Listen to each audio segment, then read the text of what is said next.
Bonjour à toutes et à tous et bienvenue dans cette nouvelle analyse. Aujourd'hui, on s'attaque à un sujet qui donne littéralement le vertige.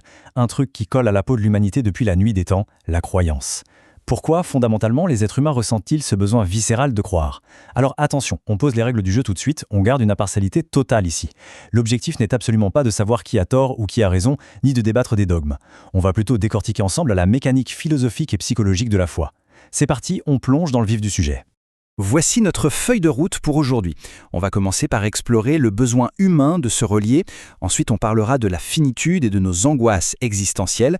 En point 3, on verra comment la religion a servi de ciment à la société avant de s'attaquer à un gros morceau, la volonté de prouver l'existence de Dieu. Et on finira sur une réflexion autour du choix de la foi. Allez, on attaque tout de suite avec notre première partie, ce fameux besoin de relier. C'est toujours une bonne idée de regarder l'origine des mots. Religion, ça vient du latin religare, qui veut tout simplement dire relier. Et en philosophie, c'est une clé de lecture indispensable. Pensez-y comme à une double connexion.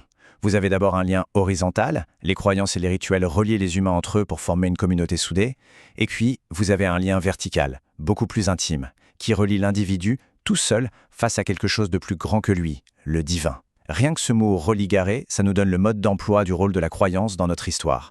En fait, cette double connexion répond à deux besoins bien distincts. D'un côté, il y a le besoin social. Pour qu'une société tienne debout sans s'effondrer, il faut des règles, comme l'interdit du meurtre par exemple. La religion apporte une loi morale qui garantit un semblant de paix.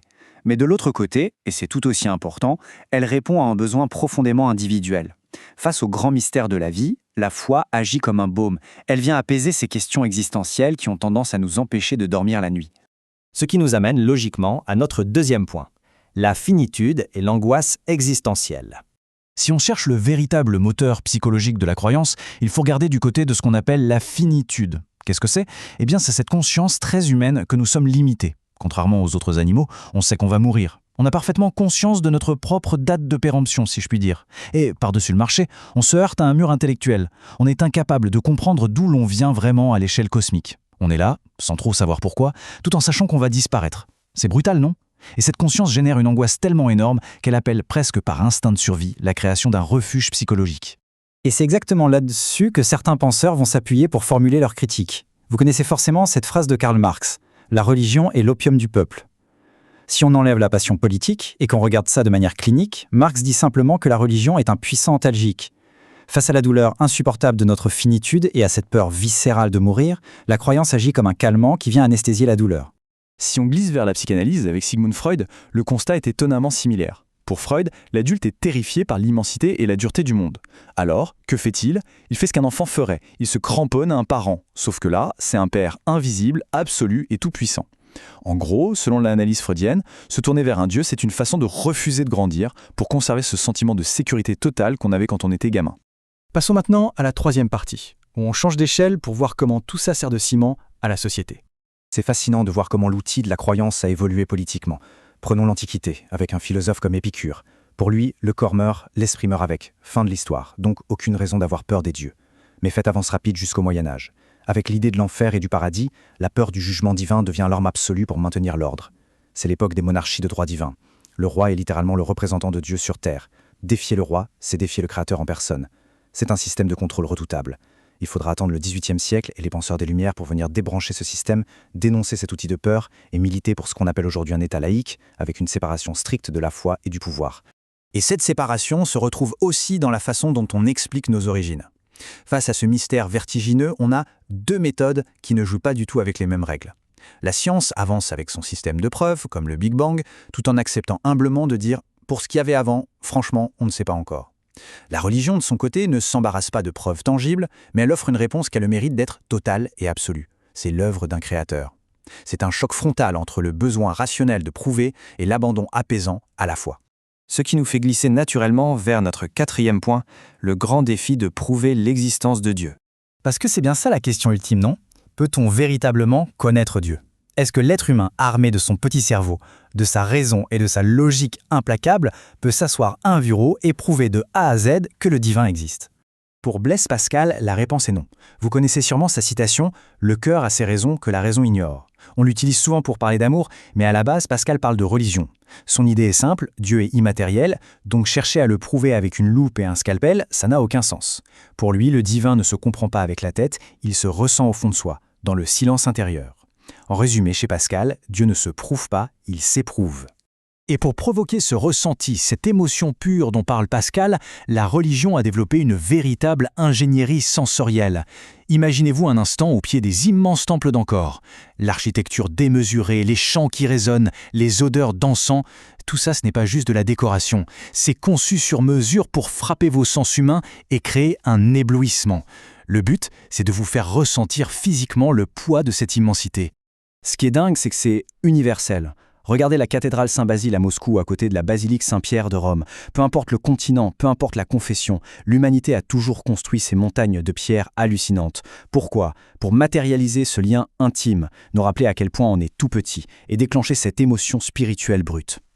Mais attention, on revient à Pascal un instant, parce que le bonhomme n'était pas que dans l'émotion, c'était aussi un génie des mathématiques. Face à l'impossibilité de prouver Dieu scientifiquement, il a sorti sa calculette et inventé son fameux pari. C'est d'un pragmatisme total. Il dit « Puisqu'on ne sait pas, analysons les risques. Si je parie que Dieu existe en vivant vertueusement et que c'est vrai, je gagne le jackpot de l'éternité. S'il n'existe pas, je n'ai pas perdu grand-chose. Par contre, si je parie l'inverse et que je me trompe, je perds tout pour l'éternité. » Donc mathématiquement parlant, pour Pascal, parier sur Dieu est littéralement la seule option logique. Sauf que tout le monde n'est pas fan des paris. René Descartes, par exemple, il voulait du marbre, de la démonstration indiscutable.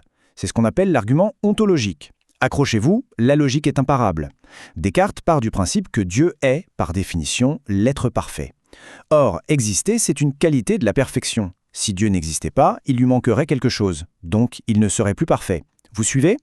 Pour Descartes, la simple existence du concept de perfection dans nos esprits garantit de fait l'existence de Dieu. C'est purement mathématique. Et puis on a Leibniz qui aborde le problème par la face nord avec son argument cosmologique. Il pose peut-être la question la plus vertigineuse de toute la philosophie, pourquoi y a-t-il quelque chose plutôt que rien ? Parce que, soyons honnêtes, le néant absolu aurait été tellement plus simple. L'existence même de notre univers, avec son niveau de complexité complètement absurde, ça demande forcément une intention de départ, une étincelle initiale. Et cette raison originelle insaisissable, pour les croyants, c'est Dieu. Tout cela nous mène à notre 5e et dernière grande réflexion, le fameux choix de la foi. Pour bien comprendre ce choix, l'analyse du philosophe Søren Kierkegaard sur l'histoire biblique d'Abraham est incroyable. Dans le texte, Dieu demande à Abraham de sacrifier son propre fils. Si Abraham avait utilisé sa logique humaine, il aurait hurlé, il aurait douté en se disant « Mais quel Dieu d'amour demanderait une atrocité pareille ?» Mais Abraham agit. Selon Kierkegaard, l'acte fondateur d'Abraham, c'est de laisser volontairement sa raison terrestre sur le bas-côté. La vraie foi, ce n'est pas un calcul savant, c'est un saut dans le vide absolu. C'est là qu'on réalise l'ampleur de ce qu'est vraiment la foi.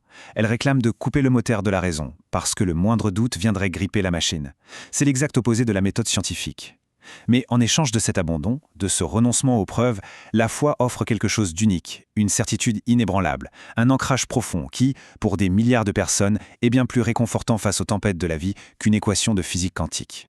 Alors, pour conclure notre réflexion, on se retrouve face à un choix fondamental. Est-ce que décider de croire est finalement le seul et unique refuge dont on dispose pour ne pas devenir fou face au mur de notre propre finitude, ou bien est-ce un abandon de ce qui fait de nous des humains, à savoir notre précieuse capacité à raisonner ?